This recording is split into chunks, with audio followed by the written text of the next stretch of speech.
What do you do when the person you love is unhappy and their heaviness starts to pull on your energy? You can love them deeply and protect your momentum. Today, I'll show you how to stay in your flow energetically, practically, and somatically, even when your partner is stuck in a funk. There's a hidden cost to being deeply empathic or sensitive, and most people don't realize they're paying it every single day. When someone we love is struggling or hurting, especially someone in our immediate vicinity, our nervous system naturally mirrors it. We pick up on their sighs, their tension, their worry about money or purpose or the future, and before we know it, we're carrying emotions that were never ours to begin with. That's what we call emotional enmeshment, when our care quietly turns into caretaking of another person's nervous system. You can wake up grounded and motivated, then your partner starts venting about work, about finances, about how life didn't turn out the way they hoped. You listen because you love them, but by the time they stop talking, you feel heavy, uninspired, even resentful. Nothing happened to you, yet you're drained. Why? Because your body just did its job, co-regulating with theirs.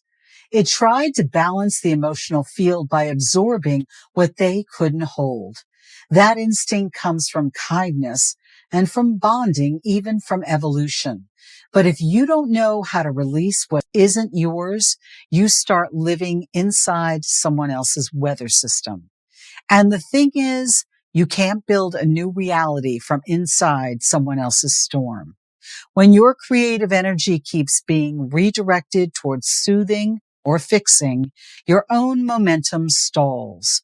Your purpose work, your business, your next step, they all start to feel foggy. This doesn't mean you stop loving them. It means you learn to love without losing the signal to yourself. Where do I end and where do they begin? You start noticing that. Empathy isn't supposed to cost your joy. Let's talk about what actually changes it, because empathy without boundaries isn't love, it's leakage. When someone close to you is in pain, your body naturally opens. It wants to comfort, to help regulate. But there's a difference between being with someone and becoming them. Boundaries aren't walls, they're membranes that keep the exchange healthy. Here's one of my favorite visual practices. Close your eyes for a moment and imagine your energy field, that subtle space that extends a few feet beyond your skin. Now see it shimmering like a soft golden light.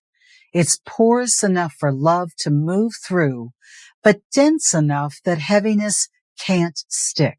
When someone begins to vent or spiral, take one slow exhale and quietly remind yourself their emotions are their responsibility. My energy is my creation field. This single sentence re-anchors you in sovereignty. You can still listen and care, but you're not plugging into their frequency.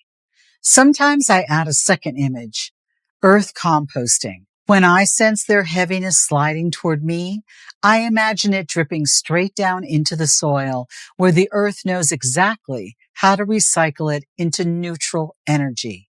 No judgment or rejection, just alchemy. Over time, this practice retrains your nervous system. You start to feel the difference between compassion and overfunctioning, and you begin to identify tightness in your body more easily as yours or theirs. So before you try to fix their mood, pause. Return to your golden field.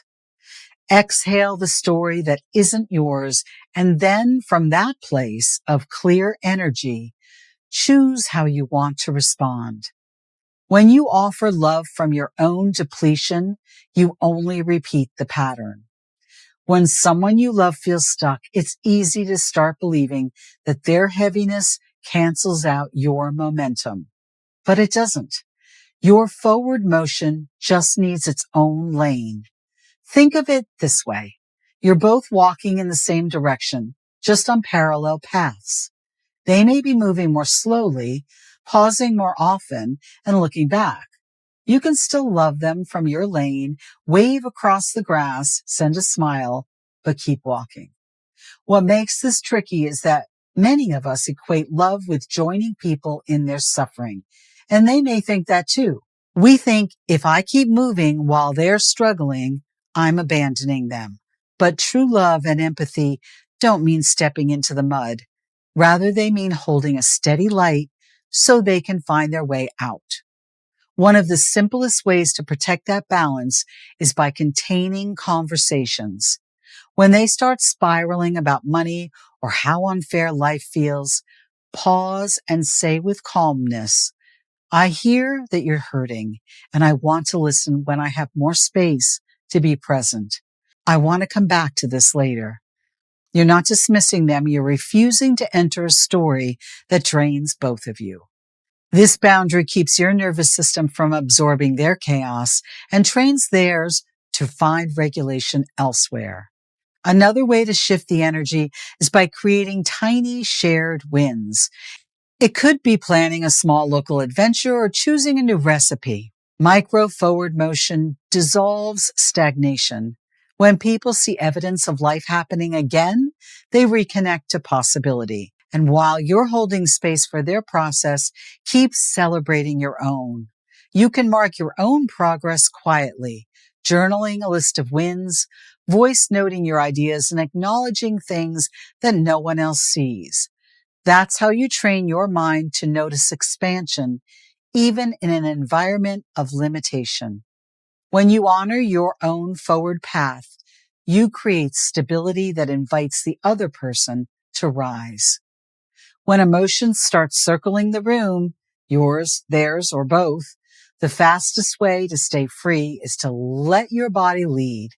Let the body do what it's built to do. Reset. Here's a simple practice we'll call the funk diffuser. It takes less than 30 seconds, and you can use it anytime you feel pulled into someone else's emotional weather.